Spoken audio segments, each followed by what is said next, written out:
فصل جدید ایکس من 97 اومد و پشمام چی بود این؟ 3 قسمت اولش تا الان منتشر شدن، از این بعد خب هر هفته یه قسمت میاد و این نمرات IMDb این 3 قسمته. هیچ کدومشون اونجوری نیست که بگی واو بهترین چیزی که تا حالا دیدم، ولی همشون عالیان. اگه نمیدونستین این سیزن ایکس من 97 نمره 100 از 100 گرفته از منتقدین که تبدیلش میکنه به بهترین پروژه تاریخ مارول از دید منتقدین. سلام، بک‌گراند خوب بالاخره، میکروفون خوب، دیگه صدای جیرجیرک و پرنده و گنجیشک و جیغ و داد نمیاد تو بک‌گراند. خدا وکیلی دکور شما میولنی رو ببین، لایقم من. اگه ایکس من 97 رو ندیدین یا این سیزن رو ندیدین، من میخوام با اسپویل راجع به همه چیشون حرف بزنم. بعد چرا ایکس من 97 رو ندیدی؟ آب دستت به زمین تو یوتیوب چیکار میکنی؟ برو ایکس من 97 ببین. سیزن قبلی دقیقاً در جایی تموم شد که همه اعضای ایکس من در شرف مرگ بودن برای اینکه خب تلاش میکنن اون شهاب سنگی به زمین نخوره و یهو همه اعضا شهاب سنگ غیب شدن و ندیدیم منفجر بشن، ندیدیم بمیرن، فقط نمیدونستیم چی شدن. و اما آپوکالیپس ویلنی که اصلا زمان براش معنی نداره رو تو صحنه پس از تیتراژ دیدیم. اتفاقی که افتاده بود این بود که تو زمان پخش شده بودن. اعضای ایکس من به 2 دسته تقسیم شده بودن، عده‌شون رفته بودن به قرن 40 جایی که توی آینده است، نقطه اوج آپوکالیپسه، و نصفشون رفته بودن به گذشته به مصر باستان جایی که آپوکالیپس تازه داشت شکل می‌گرفت و به انصباح نور اولین جهش یافته شناخته می‌شد. در شروع سریال می‌بینید که بیشاپ به همین قضیه پی برده به خاطر نوساناتی که در زمان رخ داده و میرن تا بتونن، میکروفون روشنه دیگه، آره، و میرن تا بتونن این اعضای ایکس من رو نجات بدن و به زمان حال برگردونن. و دلیل اینکه چرا رفتن گذشته و آینده این بود که اون خانومه میخواست از مرگ اعضای ایکس من جلوگیری کنه، چون فقط اونا میتونستن جای آپوکالیپس رو بگیرن. قسمت اول قسمتیه که همش توی آینده است، اون تیمی که رفتن به آینده، اسکات سامرز و جین گری و استورم و وولورین و مورفه و پسرشون نیتن که در آینده که حال باشه، یعنی آینده‌ای که بعد شده حال، به کیبل میشناسیمش. این اپیزود اون فضای آخرالزمانی آینده رو خیلی خوب درست کرده بود و طراحی لباس اعضایی که رفته بودن آینده فوق‌العاده بود، یعنی فوق‌العاده. اتفاقی که برای وولورین افتاده بود این بود که دوباره پنجه‌هاش از اون جنس قدیمی شدش، چون تو آخر فصل قبلی مگنیتو تمام آدمانتیوم تو بدنشو کشید بیرون. یه صحنه خیلی باحالی که این قسمت داشت صحنه‌ای بود که مورف خودش رو تبدیل به تور کرد و باعث شد این سوال برام پیش بیاد که واقعا مورف میتونه لایق میولنیر باشه؟ یعنی اگر خودش رو تبدیل به تور کنه میتونه میولنیر اصلی که جادی اودین روشه رو برداره؟ فکر کنم بتونه. بیشتر این قسمت حول محور شخصیت پردازی نیتن کوچک که در آینده تبدیل به کیبل، کاش اینو 10 بار نگم، شخصیت پردازی کیبل صرف میشه، اینکه خب چجوری سردرگمه، چجوری به فنا رفته و چجوری باید قدرتاشو کنترل کنه. و میبینیم که آپوکالیپس آینده که نقطه اوج آپوکالیپس در حال حاضر میخواد که بدن نیتن رو مال خودش کنه، خب به خاطر اینکه خیلی نیتن قویه. و در انتهای این قسمت آپوکالیپس میاد به دهه 90 میلادی که تمام اتفاقات ایکس من 97 داره توش اتفاق میفته. من به شخص این قسمت رو خیلی دوست داشتم، اکشنش، انیمیشنش، طراحی لباس‌ها، فضا، شخصیت پردازی، همه چی این قسمت عالی بود و به نظرم یک شروع فوق‌العاده بود. میرسیم به قسمت دوم، قسمتی که در زمان حال داره اتفاق میفته. کیبل رو داریم، کیبل زمان حال که بعد از اینکه اعضای ایکس من به این ور اونور زمان پخش شدن، برای اینکه زمان حال رو از دست آپوکالیپس و نوچه هاش نجات بده داره تیم جمع میکنه و اسم اون تیم رو میذاره. بهترین بخش این اپیزود تیتراژش بود. تیتراژ ایکس من 97 به صورت کلی شاهکاره، نمیدونم کپی رایت داره یا نه، نمیتونم بزنم چون بلد نیستم قانوناشو، ولی این تیتراژ فوق العاده بود. اینکه تیتراژ مخصوص ایکس فورس با تایتل ایکس فورس ساختن واقعا بی‌نظیر بود. و از همه بهتر سایلاک تو این تیم نقش خیلی مهمی داره. من سایلاک رو به شخص از مارول رایوالز میشناسم و اینکه توی یک انیمیشن بالاخره دیدمش و فردام یکم واقعا شخصیت پردازش چجوریه، چون پلیراش که روانی ان حاجی چمن لمس کنید اگه با سایلاک بازی میکنید، ولی اینکه واقعا شخصیت پردازش دیدم واقعا برام جالب بود. و کاری که این قسمت کرد این بود که من رو عاشق جوبلی کرد. تو شروع این قسمت اینه که دولت با یه سری جشن‌یافته رندوم گروه ایکس فاکتور رو ساخته و یه جوره ایکس منن ولی نوچه دولت آمریکان.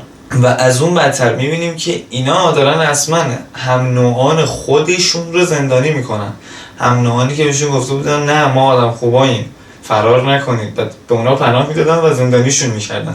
یعنی واقعا افتضاح بودن دنیایی بدون چارلز اگزیویر رو بهم نشون داد این سکانس.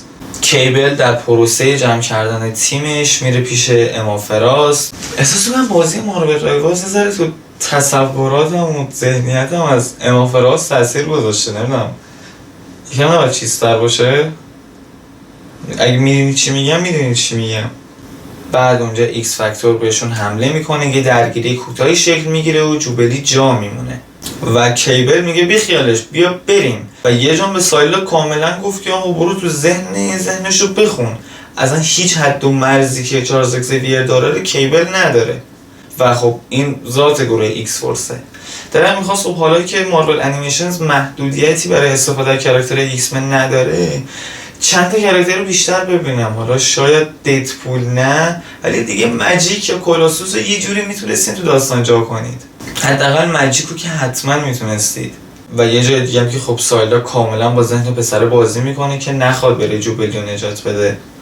بعد بخش فرار از زندان جوبلی رو داریم که عجب سکانسی بود. جدا از فایت شاهکار، آهنگی که روش بودم شاهکار بود و نوعی که در انتها جوبلی فرار کردم شاهکار بود. همونو پرید پایین مطمئن بود که اون پسره میاد نجاتش میده. اسمش چی بود؟ سان سان. من احتمالا اگه بخوام بگم اپیزود مورد علاقه بین این سه تا اپیزود 2 بود، برای اینکه هم سایلاک داشت، هم جوبلی داشت، هم کیبل داشت و همشون بهترین ورژن خودشون بودن. در پایان این قسمت هم میریم به آینده، میبینیم که خب نیتن تمام اعضای ایکس من رو برمیگرده به زمان حال تا بتونن از خط زمانی اصلی خودشون محافظت کنن. و بعد میرسیم به اپیزود 3، اپیزودی که در گذشته داره اتفاق میفته.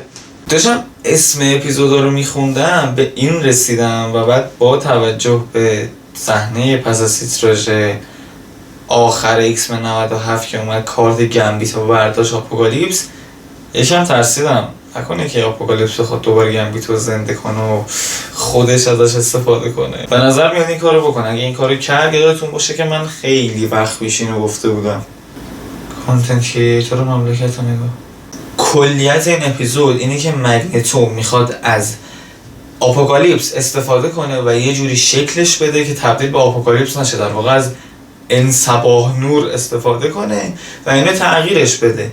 و این خیلی عجیب بود که اگزیویر نمیخواست اصلا به اون کمک کنه یا به آپوکالیپس دشمن دیگری نشون کاری داشته باشه، با اینکه هنوز تبدیل به آپوکالیپس نشده و مگنتو میخواست تغییرش بده. هرچی بیشتر پیش میریم بیشتر مگنتو شبیه اگزیویر میشه، اگزیویر شبیه مگنتو و بقیه اعضایی که رفتن به گذشته سعی دارن با تکنولوژی که اونجا هست یه جوری خودشونو برگردونن به زمان حال خودشون که میشه آینده اون موقع. چقدر بدم میاد این پیچیدگی خط زمانی. و عجیب ترین چیزی که هیچ توضیح فعلا براش ندادن اینه که چرا انقدر تکنولوژی آینده در اون تایملاین هست. یعنی خب ربات هایی داریم که شلاق لیزری میزنن و فرعونی رو داریم که قدرت خیلی زیادی در اختیار داره و اصلا این همه قدرت تکنولوژی از کجا آورده؟ اینا سوالایی که هیچ جوابی بهشون داده نشد. بعد ببینیم تو قسمت آینده چی میبینیم. مگنتو چند جا تلاش کرد که خب انصباح نور اون یارو برده داره رو نکشه، اما تهش موفق نشد چون لو رفت که داشتن یه جوری با تکنولوژی رو تلاش میکردن برگردن به زمان خودشون و خب انصباح نور عصبانی شد و اونو کشت. و اینجا بود که دیگه بعد از کلی تلاش به نتیجه رسیدن که خب این یارو به هر حال آپوکالیپس میشه. دقیقا موقعی که اون تیمی که رفته بود گذاشته تو شرایط بدی بود، بیشاپ سر کلش پیدا شد و نجاتشون داد.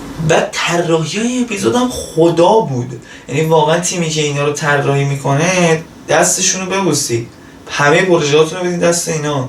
اما اندینگ این اپیزود کلا یه چیز دیگه بود.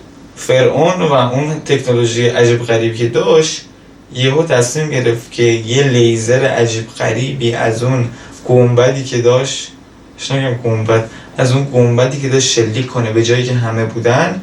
و ما الان نمیدونیم که اصلا اعضای ایکس من که رفتن گذشته زندن مردن، چه اتفاقی براشون افتاده. اون تو بی کانتینیوی که تهش نوشت از 100 تا فوش بدتر بود. و خب میدونیم هم که سایکلاپس اینا نمیتونن برن به گذشته و فقط باید دعا کنن که اینا ببرن. در مجموع استارت ایکس من 97 بی نظیر بود. یعنی این 3 قسمت فوق العاده بود. اما واقعا نمیتونم صبر کنم برای هفته بعدی که ببینم چه بلایی سر مگنتو و تیم گذشته اومده و میخوان با آپوکالیپس چیکار کنن. مارول رایوالز هم بزرگترین آپدیت دنیا رو داد تقریبا به خاطر ایکس من 97 و آپوکالیپس ویلن سیزن جدید مارول رایوالز. و اگه مثل سیزن قبلی باشه آپوکالیپس اصلا ویلن اصلی نباشه یکم ناراحت میشم. حرفی نمیمونه دیگه. اگه ویدیو رو دوست داشتی لایک کن، ساب کن، تلگرام، اینستاگرام، همه چی هست بیا. و ایکس من 97